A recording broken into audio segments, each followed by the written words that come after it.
சீதாராம். ராமாயணம் சித்திரங்கள் வாயிலாக சித்திரம் 123 பகுதி 3. திரிஜடையின் கனவு. ராவணன் சென்றபின் ராட்சசிகள் சீதையை பலவிதங்களில் துன்புறுத்தத் தொடங்கினர். சீதை இவற்றை பொருட்படுத்தாது ஹனுமன் அமர்ந்திருந்த சிம்சுபா மரத்தின் அருகில் இருந்த அசோக மரத்தின் அடியில் வந்தாள். ராட்சசிகள் மேன்மேலும் சப்தமிட சீதைக்கு வெறுப்பும் வருத்தமும் மேலோங்கியது. ஹனுமனும் மௌனமாக பார்த்த வண்ணம் இருந்தார். அப்போது ராட்சசிகளில் நல்லெண்ணம் கொண்ட திரிஜட்டை என்பவள் இதர ராட்சசிகளை அடக்கி, சீதை அவர்கள் நினைப்பது போல் சாதாரணமானவள் இல்லை, அவளிடம் இவ்வாறு நடந்து கொள்வது சரியல்ல என்றும் தான் விடிகாலை வேளையில் கண்ட ஒரு கனவையும் விவரிக்கத் தொடங்கினாள். விடியல் வேளையில் காணும் கனவுகள் பலிக்கும் என்பது நம்பிக்கை.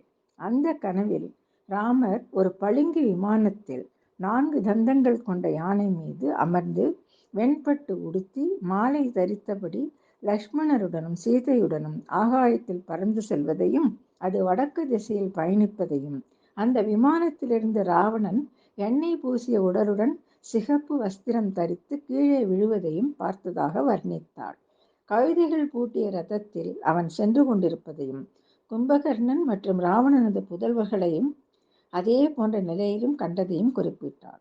ஆனால் விபீஷணனோ பட்டாடைகளுடன் தலையில் கிரீடத்துடன் காட்சியளித்ததையும் கூறினாள். ஒரு வானரம் இலங்கைக்கு தீயிடுவதையும் சொல்லி, இந்த கனவு ராமர் ராவணனை வதம் செய்ய போவதையும், இலங்கையில் உள்ள ராட்சசர்கள் அழிய போவதையும், ராமர் சீதையை திரும்பவும் தன்னுடன் அழைத்து செல்ல போவதையும் சூச்சகமாக உணர்த்துகிறது என்றாள். எனவே எல்லோரும் சீதையை துன்புறுத்துவதை விடும்படி கேட்டுக்கொண்டாள். ராட்சசிகளும் அவ்விடத்திலிருந்து அகன்றனர். சீதாராம். சீதாராம். ராமாயணம் சித்திரங்கள் வாயிலாக சித்திரம் 123 பகுதி 4. இதனிடையில் சீதை அழுது அழுது முடிவில் ஒரு தீர்மானத்துக்கு வந்தாள். ஒரு மரத்தின் அடியில் வந்து தனது நீண்ட கூந்தலை அதன் கிளையில் முடிந்து தனது உயிரை விட துணிந்தாள். திடீரென்று சில நல்ல நிமித்தங்கள் அவள் உடலில் தோன்றின. அவளது இடது கண், இடது தோள், இடது தொடை முதலியவை துடிக்கத் தொடங்கின. சிறிது சிறிதாக நம்பிக்கை வரத் தொடங்கியது. அனுமனும் திரிஜடையின் கனவை செவியுற்றார். சீதை உயிரை விட தீர்மானித்ததையும் கவனித்தார். எனவே சீதைக்கு எந்த வகையிலாவது ஆறுதல் கூறுவதுதான் தனது உடனடி பணி என எண்ணினார். தக்க தருணத்தை எதிர்பார்த்து காத்திருந்தார். சீதை தன்னை வானர வடிவில் வந்திருக்கும் ராவணனோ என்று நினைத்துவிடக்கூடும் என்று நீண்ட நேரம் யோஜனையில் ஆழ்ந்தார்.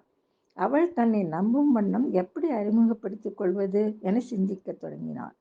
இக்ஷ்வாகு வம்சத்தை குறித்து முதலில் சொன்னால், அது கேட்டு அவள் தனது பயத்தை ஒழித்து, இங்கே யார் அது குறித்து பேசுகின்றனர் என சுவாரஸ்யமாக கேட்கக்கூடும் என அவ்வாறே பேச ஆயத்தமானார்.